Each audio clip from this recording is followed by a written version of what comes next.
What's up, you guys? Welcome back to WIDEBODY Nation. About 22% of all US dollars circulating today in early 2021 were created in 1 year during 2020. Now, off the bat, that sounds pretty concerning.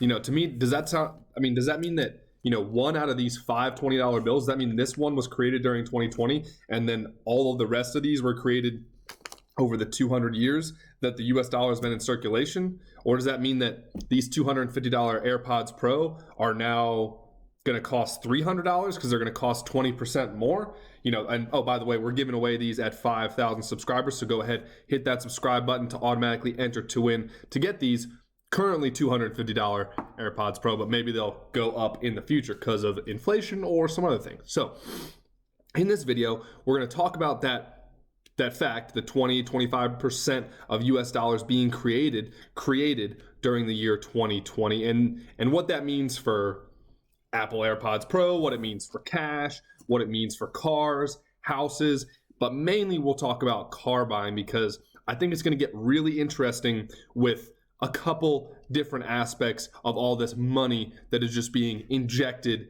in and around the economy. So with that being said, appreciate if you guys hit the subscribe button, hit the like button, and comment down below what you think about these money videos because they are a bit complicated. So with this being said, as you guys know, there's been direct stimulus to the tune of trillions of dollars this year. Stimulus checks directly to the people, unemployment benefits that have been boosted and extended for many more weeks than are usual. There's been Paycheck Protection Program, other business incentive programs for small businesses. There's been big business bailouts. There has been all different types. There's been bank assistance. And so all of this money is new debt, that the US government is accruing. On top of that, they have been also creating more money by issuing new debt and then buying the old debt with the new money that they basically created. So they're basically just pedaling the train forward, if you will. So off the bat, is your money worth 20% less today in 2021 than it was, maybe the first day of 2020? I would say probably not, just off of a basic inflation value. Inflation is still maintaining anywhere between 0 and 3% year over year, generally speaking. However, if you look at the stock market, if you look at Bitcoin or some other, things that kind of parry off the dollar, you could say that everyone's viewing the dollar as pretty unstable right now, including myself. I'm starting to kind of get that crypto fever, trying to learn as much as I can before it becomes unattainable because Bitcoin is out of control right now. So with that being said, do I think car prices are going to go up by 20% in as little as a year? Short answer is no, but the long answer is this. What I expect to happen is that manufacturers will continue to slowly creep up the price of their new cars as they do pretty much every year. As you guys pretty much are used to just seeing that slow 1, 2, 3% raise in the car prices, generally speaking. Now, here's how they're going to get us as far as really realizing the revenue that they think they might be losing, because if they really do think that $100 is now just worth what $80 was worth because of all the money printing or whatever reason they think, what I think is going to happen is that they're going to start not offering as many incentives to lower the prices of these new vehicles.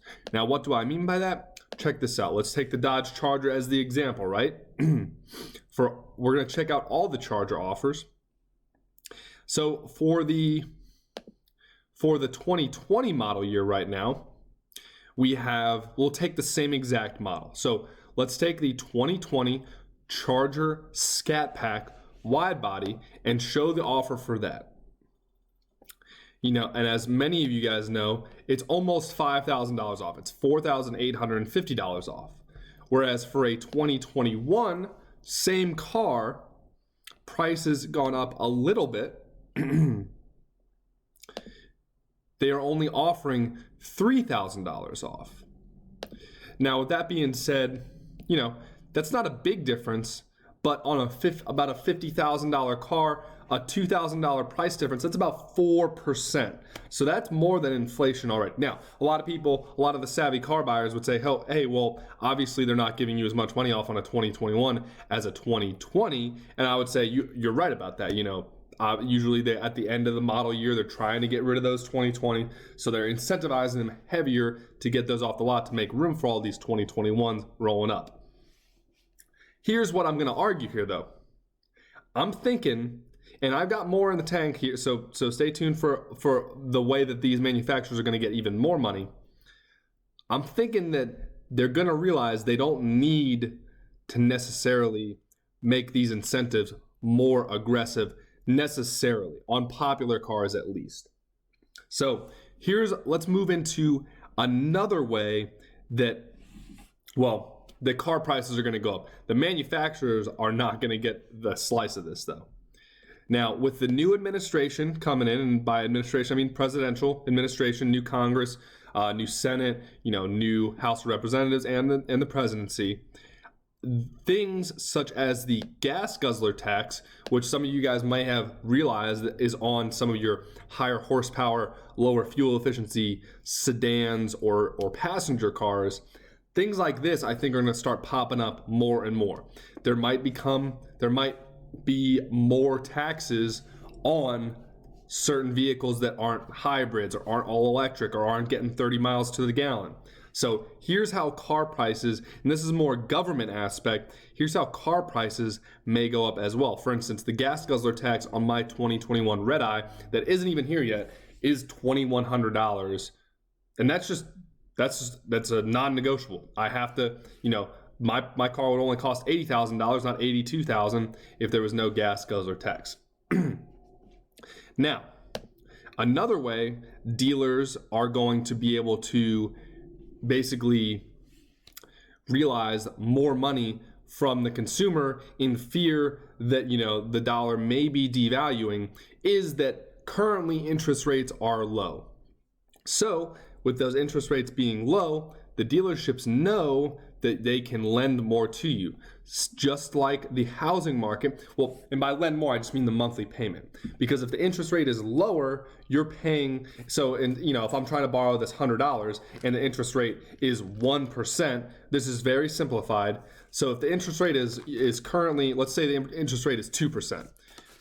So I'm going to end up having to pay you back, $102. But if they lower the interest rate, take the $1 out, and boom, I can actually borrow $101 because I'm only gonna be paying $1 in interest, not $2. Very oversimplification there, but it happens in the housing market too. When mortgage interest rates go down, people's buying power goes up, and then generally speaking, the housing market in these areas will go up a little bit because the people's affordability goes up as well based off of the same exact monthly payment, which I owe you guys kind of a calculator demonstration of that as well. So dealerships, in my opinion, are not going to be hurting to make car deals. On top of that, we know that the used car market has been just out of control. This is the used car price index from Car Gurus, and the index starts at a 0 here in October of 2019. I started it a little bit before everything got real crazy, but as soon as uncertainty started creeping up with all things 2020, we were boom about 2%, about down 3%, boom, boom, boom, came up a little bit when the stimulus package first passed, but people didn't really know what was going on. Boom, bottom of the market about May, 5% under the price index, and then look at this, shot way up where used cars were almost 7% overvalued over the cost, and this is across all different types. If we do pickup trucks went nuts. Pickup trucks are up they were up about 18-19% after all of this money has been shoved into the economy. Now, a lot of this is because of supply and demand. It's not because of the money supply, but I'm just showing you how the car market is impacted indirectly and directly by stimulus, by this money printing, by supply and demand. Now, as you guys know, demand for pickup trucks is always pretty high, but supply has been hurting throughout the year. Now, with that being said, to wrap it up, is this $100 now only worth $80? I would say not yet. I would say that after looking at Bitcoin just going to the moon, after looking at a lot of stocks, there's a lot of stocks in the market right now that have just been creeping their way up, chugging along. A lot of fundamentals are kind of out the window right now. People are just basically going where the money is. I don't think inflation is necessarily going to reflect the true buying power of the dollar. As you guys know, the United States dollar, the US dollar, is seen as kind of, I hate to use the term gold standard because that's not what it's backed by anymore. That's been gone for a long time. But I think that inflation is going to be, whether it's direct or indirect, I just think people are going to start really losing as much value in the dollar, whether it is legitimate, hey, inflation is up to 5%, or whether it's just that people are opting for Bitcoin, people are opting for other cryptocurrency, or just other, they're just shoving all their money into stocks and not into US Treasury bonds. At some point, it's going to become an issue. And in the market, I think we will see manufacturers having to try to start realize more profits by either raising the sticker price of things. So either, these Apple AirPods Pro, they're often on sale. We're giving these away, but I got them on sale on Black Friday. But you look up stuff like this or Powerbeats Pro, say they're both $250 headphones. And the manufacturers are either going to have to stop doing big sales, $50, $70 off of them, or they can still keep doing those sales, but they'll have to raise the sticker price up, say from $249 to $299, and then they'll be like, oh, we're giving a $50 sale, but it's down to $249 instead of being down to $199.